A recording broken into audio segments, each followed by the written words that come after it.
অনুশীলনে নেইমারকে ড্রিবল করেছিলেন Robinho junior. Santos তারকা মেজাজ ধরে রাখতে পারেননি। প্রথমে তর্কাতর্কি, এক পর্যায়ে রবিনহো জুনিয়রের গায়ে হাতই তোলেন নেইমার।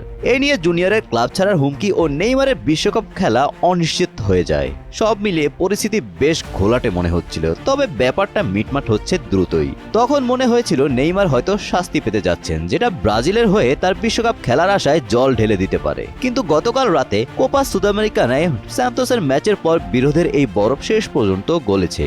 জুনিয়রের দাবি মেনে ক্ষমা চেয়েছেন নেইমার।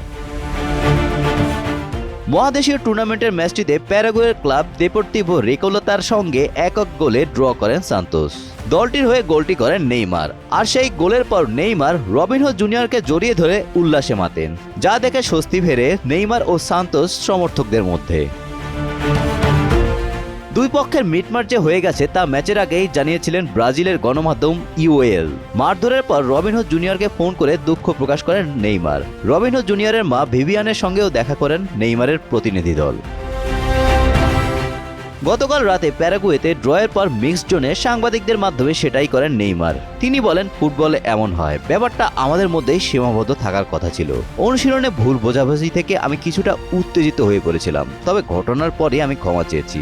এ ঘটনায় ক্লাবের বিরুদ্ধে পাঠানো আইনি নোটিশ তুলে নেওয়ার প্রতিশ্রুতি দিয়ে মিক্সড জোনে রবিনহো জুনিয়র বলেন, খুব মন খারাপ হয়েছিল, কারণ নেইমার আমার আদর্শ, ছোটবেলা থেকে আমি তার ভক্ত। এটা স্রেফ একটি ভুল ছিল। Golam Rabbani, Times today.